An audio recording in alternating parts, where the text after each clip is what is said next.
Hariom Babaji, thank you very much. I will share the screen on the questions. Yeah.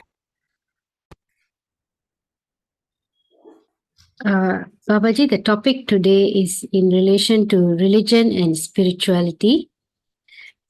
In one of Babaji's talks previously, Babaji has mentioned through the mind, apart from knowing the secrets of the mind, you can know the secrets of your own existence, the I. Babaji, can you please elaborate further on this statement? What do you mean by the statement, secret of your own existence? Does this include knowing about our past lives? Uh, not about past lives.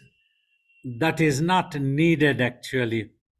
What is more important is to know what you are now.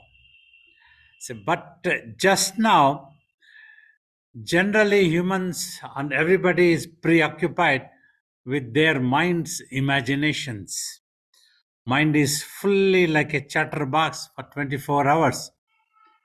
It keeps imagining, visualizing, and visions, thoughts, stories, characters, everything keeps appearing in the mind. So, thus, that mind is unable to pay attention to itself. So, secrets revealed means the secrets of the I, the mind itself, is revealed. How? So, when you pay attention, it is there. So, when you are able to observe, then you get to know. But instead of observing, if you are into imaginations, so all the time thoughts and visions are there, and you are aware of only those thoughts and visions, the imagination that is in the mind. So, the meditation's technique of just to watch in between eyebrows is the very idea is to stop this mind, silence this mind. It gives up its imaginations. It has to give up its imaginations.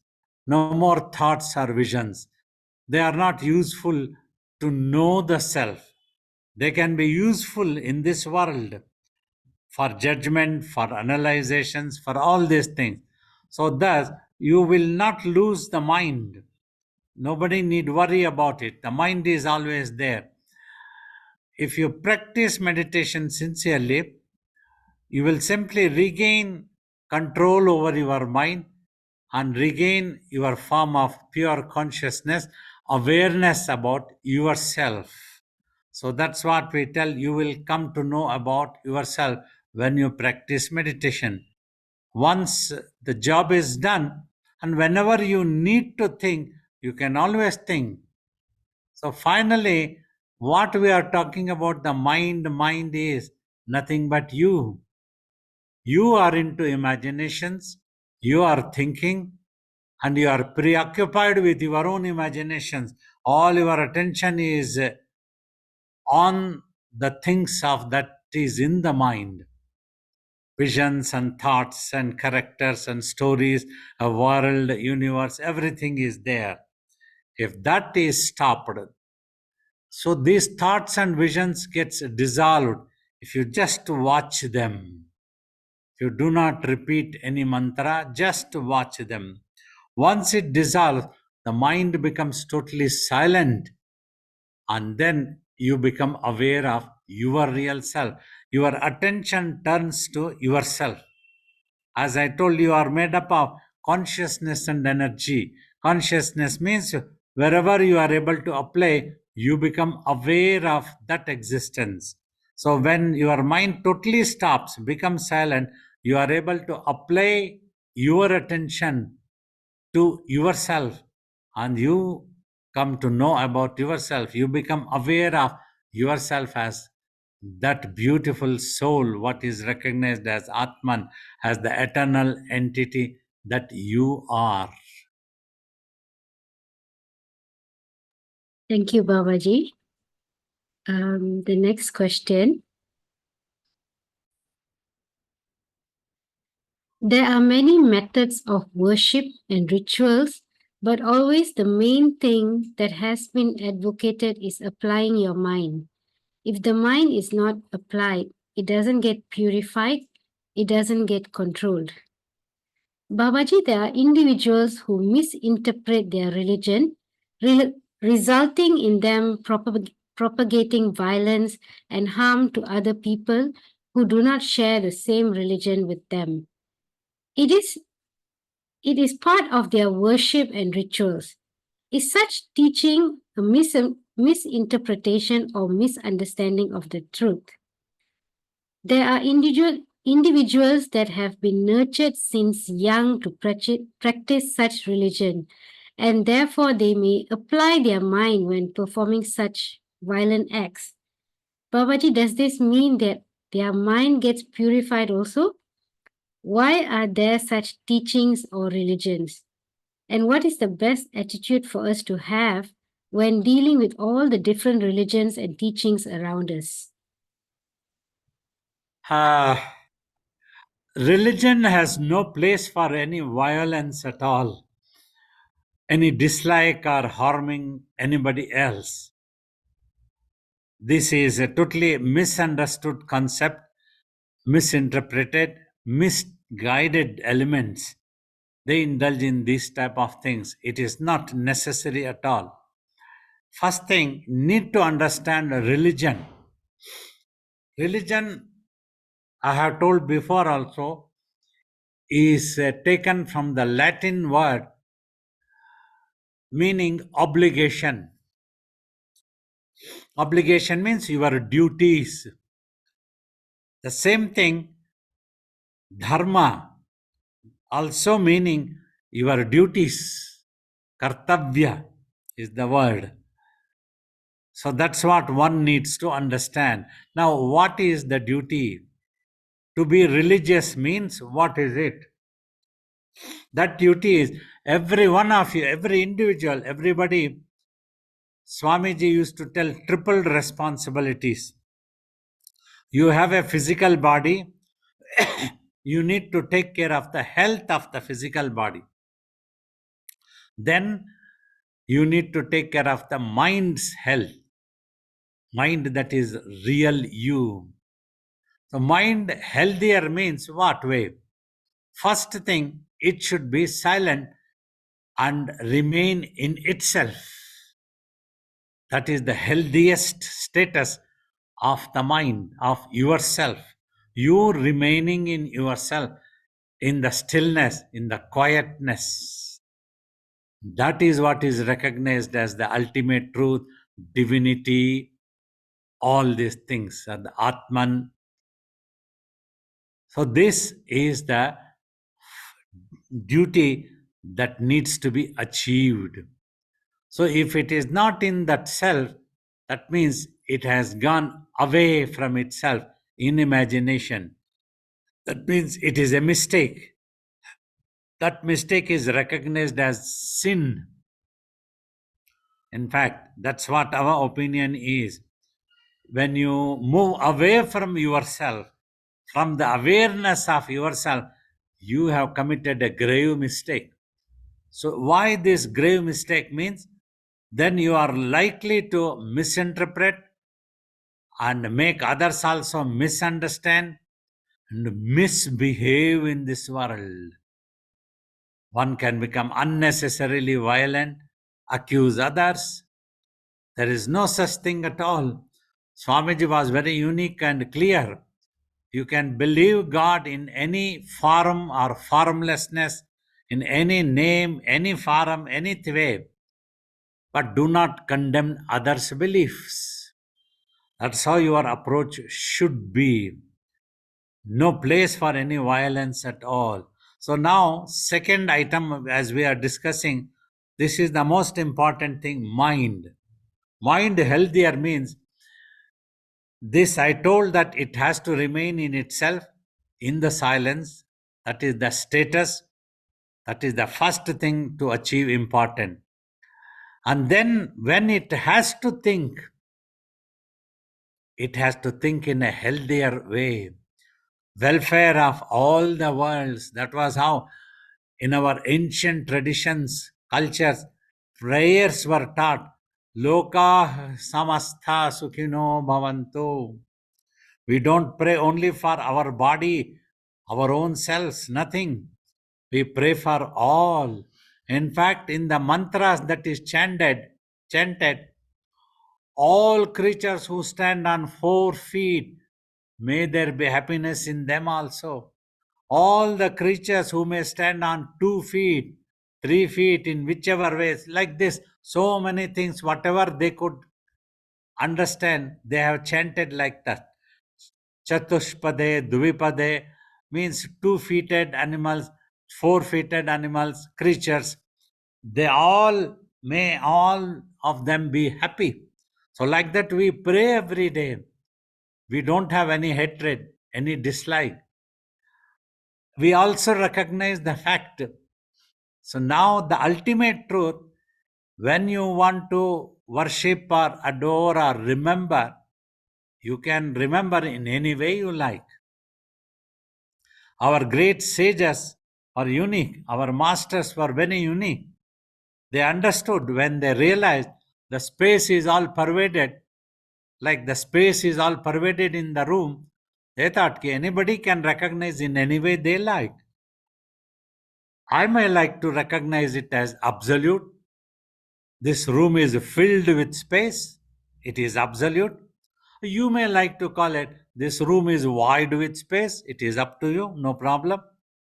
Simply we have to respect each other, understand each other. That is what is needed.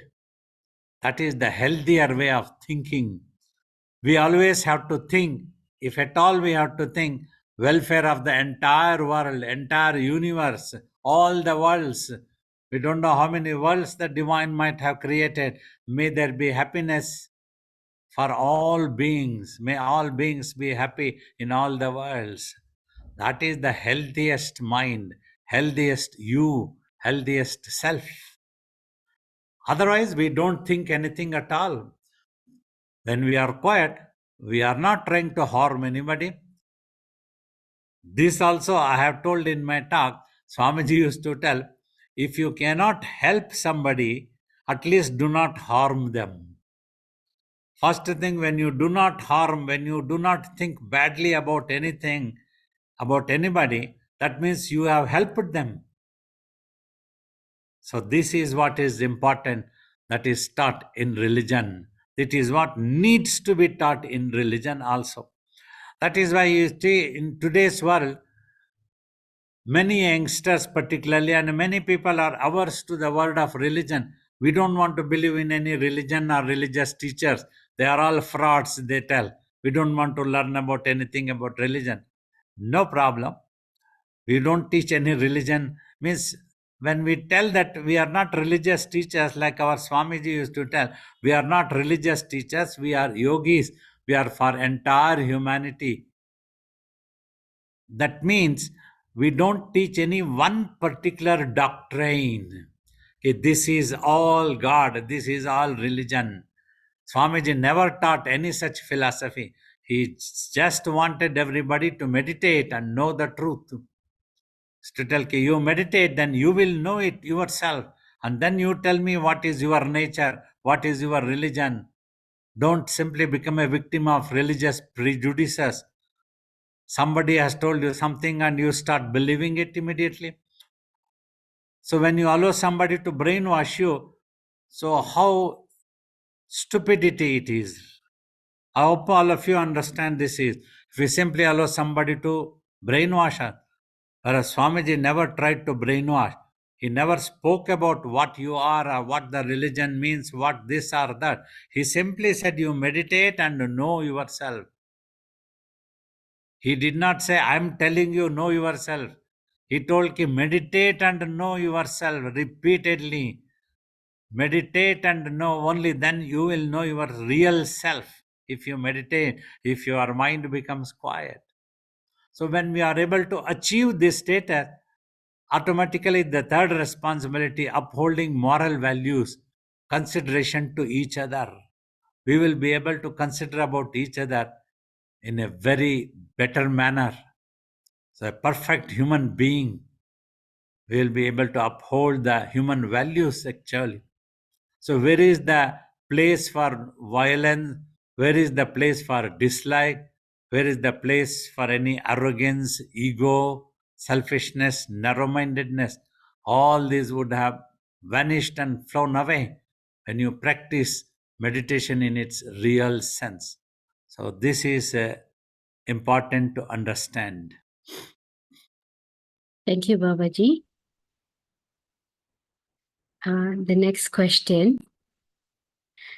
Babaji, Hindus practice worshipping stone idol.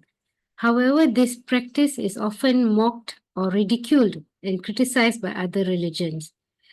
Babaji, can you explain further the significance of worshipping a stone idol?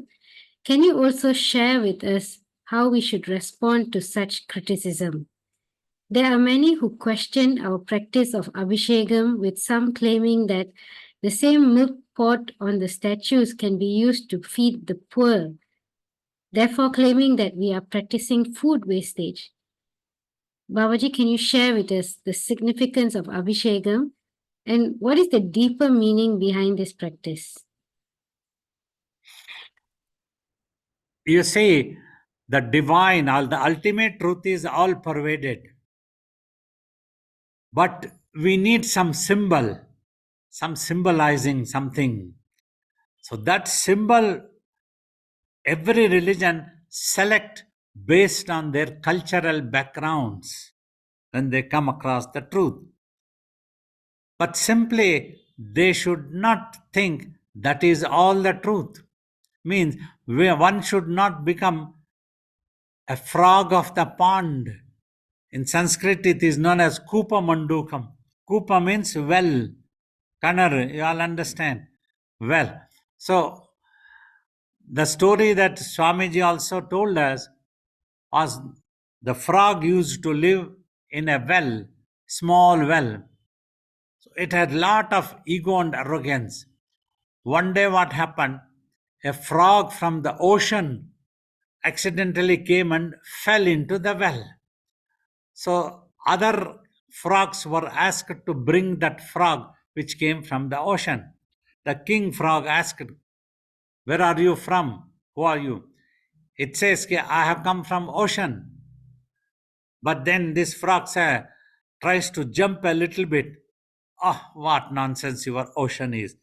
Is your ocean this big? For that, the frog from the ocean laughs. How can I explain to you what ocean is? What you have jumped is just a small microspeck of this well. This well itself is a microspeck of the ocean. It gets annoyed and it tries to jump a little more. Is your ocean this big? Okay. No, no, your king, your majesty, you cannot understand what ocean is.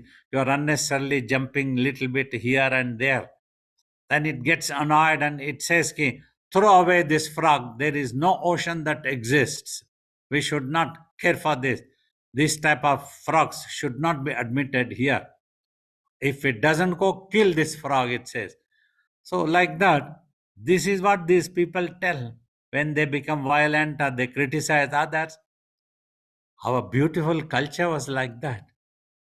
We took any symbol and just tried to worship the divine, all pervaded. When we practice, our elders have taught, apply your mind. God has not demanded gold or silver or milk or water, anything. You pour a glass of water is enough. See, water is one of the most purifying agent. So to give a bath like that, pour, and that water is collected, and everybody takes it as a tirtham, as a prasad. So now it is the duty of all human beings, whoever want to perform, keep the surface where you want to pour a milk or water clean, and you can collect that water after poured, which comes down the idol, and then everybody can partake that as prasadam. You don't have to waste and drain and allow it to get drained away. So it is necessary. So that is why suppose you want to do a abhishekam on an idol, you have to keep the idol clean, so that when you pour milk or water, it should not go waste. Even let alone milk, even water also must not go waste. If it is a clean water, drinkable water, we should be able to collect it back, and then everybody can partake that as a prasadam, as a blessed water. So now the exercise is, when you pour your water on your divine, you will feel that you are giving a bath. You are pouring it, and you watch, and your mind becomes single pointed. You imagine your divine there. You know the divine is all pervaded.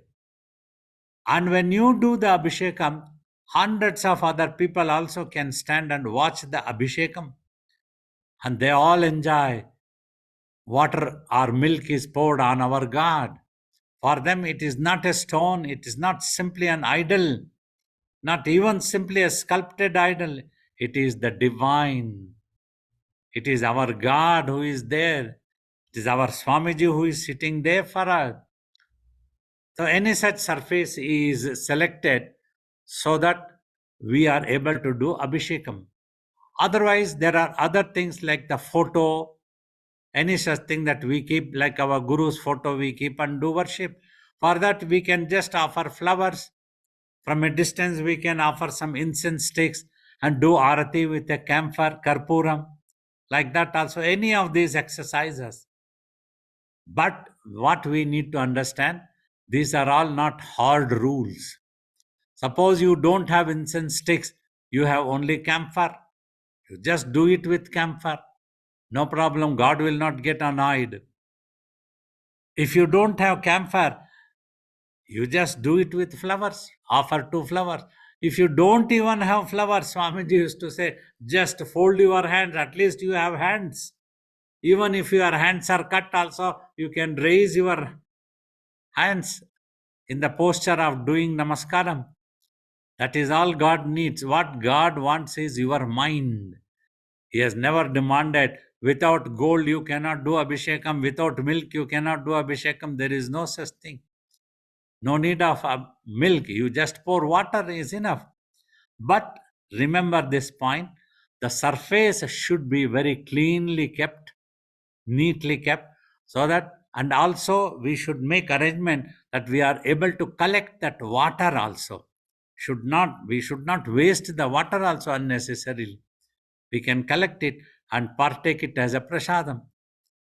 When we offer nice sweets and food, we don't allow it to go waste. We very cleverly just put in front of God, offer it to God, and then we take and eat it. We should not be throwing, we should not do it in a wrong way. Some places, many temples, there may be a habit to put the fruits, cut fruits also on the idol, or any such eatable item also on the idol as a mark of offering. But that should be done in a clean way, so that you take it out as a prasadam, then wash with water properly, and that water also we should be able to partake. Otherwise, just keep any such food item in front of the idol and offer it as a naivedyam, that is good enough. Or we, as we are talking, pouring of abhishekam of the milk or water. So that's when we try to teach these things. Keep the surface clean so that anything that you offer.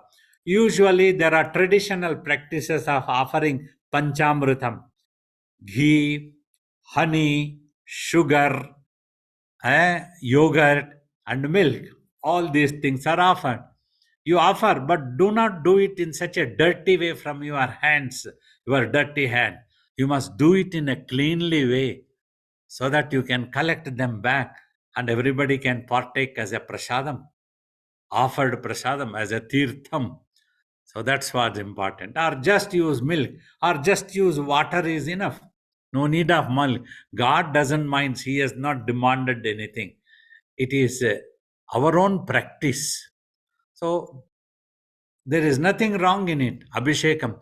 These are all the exercises where hundreds can participate. So, if meditation is difficult all the time, 24 hours, other times to keep your mind engaged, single pointed, your mind must be there. When Abhishekam is happening, others should not be gossiping. So then your prayers will not reach God. When you are also doing Abhishekam, your mind should not be scolding somebody else. That you should be careful. It should be purified. You should be remembering your God as all pervaded. For that, you must feel that presence of the divinity there. It is there. We have to feel with our total faith and devotion. That is what is necessary. So this is a exercise of mind control. Instead of the mind running here and there millions of ways with thoughts, it has become single pointed. If a person sincerely does this or follow this abhishekam, any such ritual of worship, this concept, this rule must be understood. Then it is useful. Otherwise, it is a waste of exercise. That's what happens. So we need to understand this. If anybody is interested to know, we can explain. If they are not interested, if their criticism is politically motivated, we simply have to ignore. Like Swamiji, tell your grandfather, whatever we want, we will do it. It is our wishes. We would like to see God like this, and we would like to worship. Like that, Swamiji is telling you tell your grandfather, I am going to do like this. Who are you to stop me? I will do it. Like that. So that's what should be the attitude finally, if they are not ready to listen to our explanations. Thank you, Babaji. Babaji, the next question is about the self. In one of Babaji's talks, Babaji has said the real self or actual self can only be perceived when one is able to pay attention to oneself. How will one be able to pay attention when you do not know one's real self?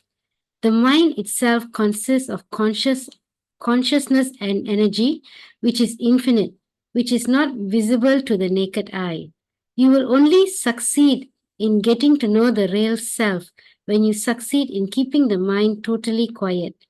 And when the mind becomes quiet, consciousness of existence is known.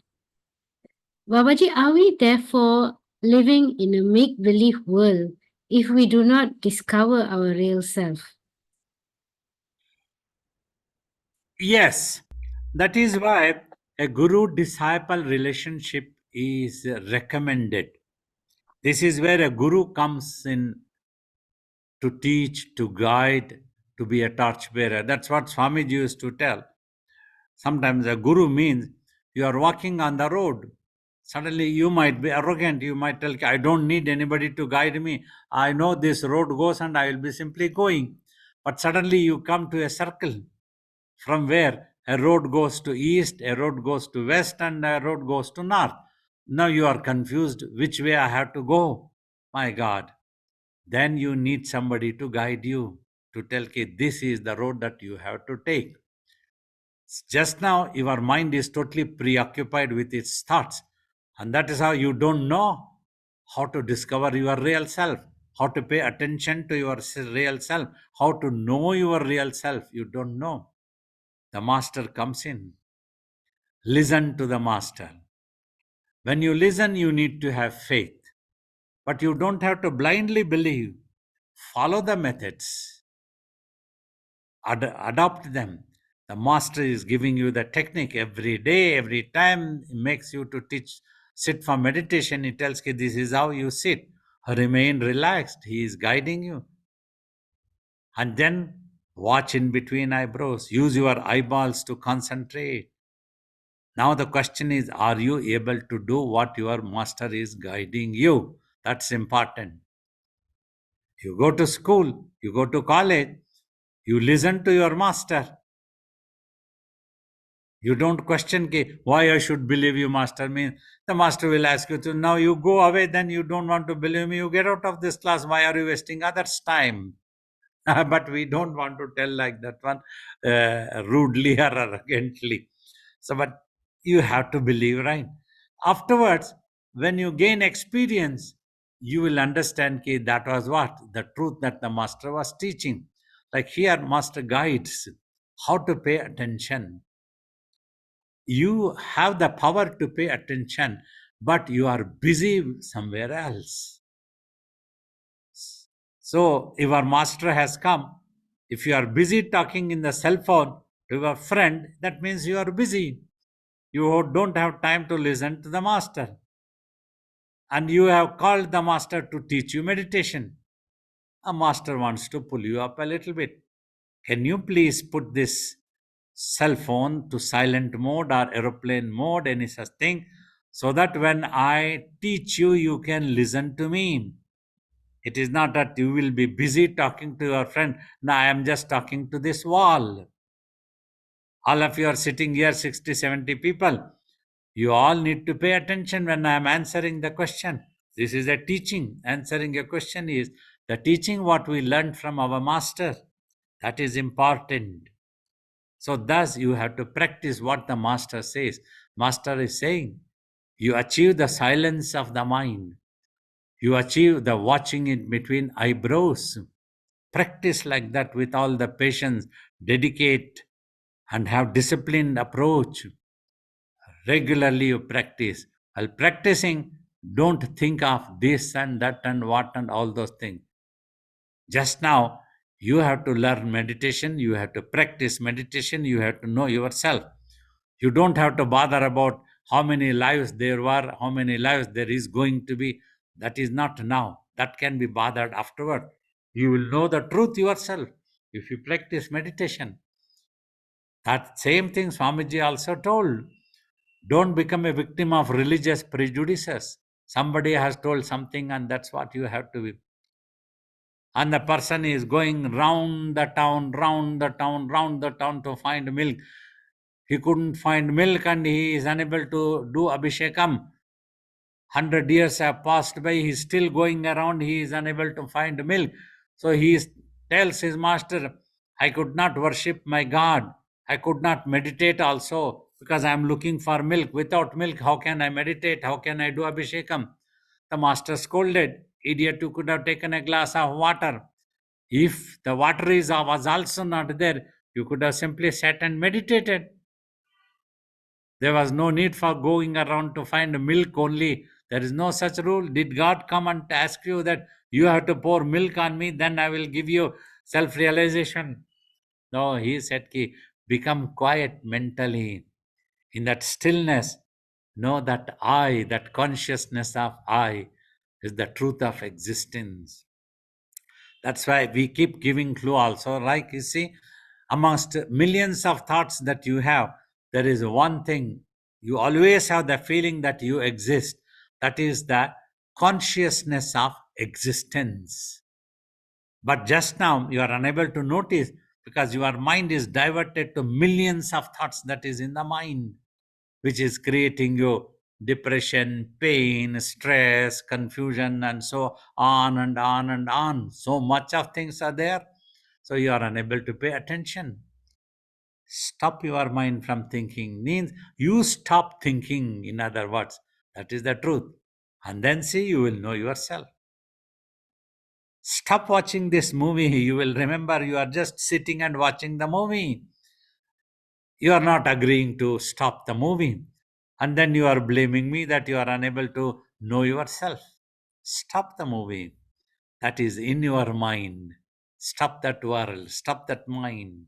Stop thinking. Stop worrying. Stop imagining. Then you will become automatically, it is there. It is you, in you. You will become aware of it. That's how. First, you have to achieve this, stopping the mind. God can be shown to you, but you have to stop the mind. Can you do that one? That's necessary. Otherwise, if you keep shouting how to meditate, how will I know that one? I don't believe you that anybody can know themselves that I can stop the mind. You can stop the mind. Follow this technique. Practice like this. You are unable to stop your mind. நான் என்ன பண்ணுவேன்? What can I do? You should stop your mind. So, like that, when the master teaches, He has come to teach. So this relationship is very necessary. You need to become a disciple first. So when Swamiji told, try to become a worthy disciple first. Don't be in a rush to become a guru.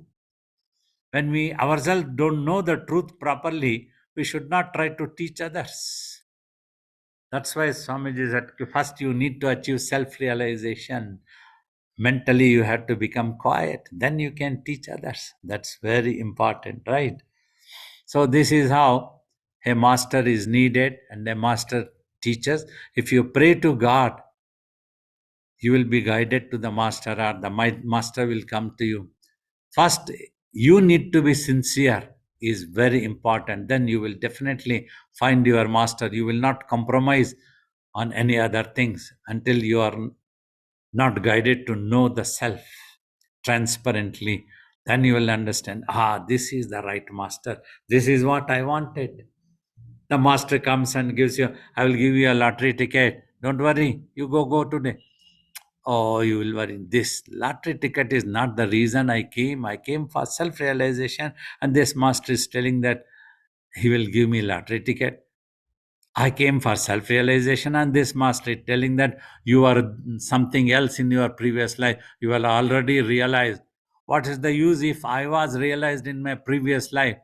In this life, I feel like drinking alcohol. What is the use?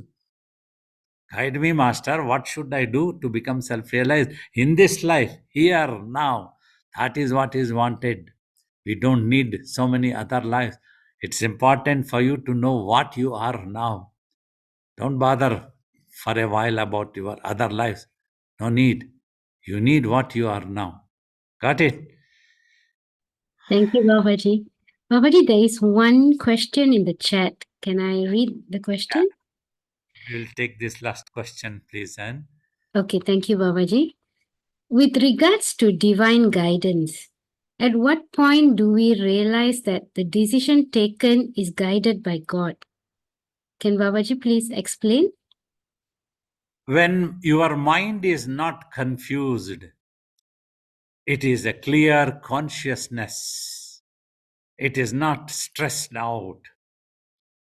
So then it will not doubt. You will know it is the divine's grace, because every moment, every step, everything that happens, the divine is guiding you to go back to the self, to know your real self.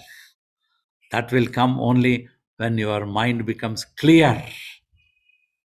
If the water is dirt and flowing and shaking, you will not know the clarity of the water. It has to stop first. If the water is stand still, then the clear water is visible. The same way, mind has to stop and the clear consciousness is visible.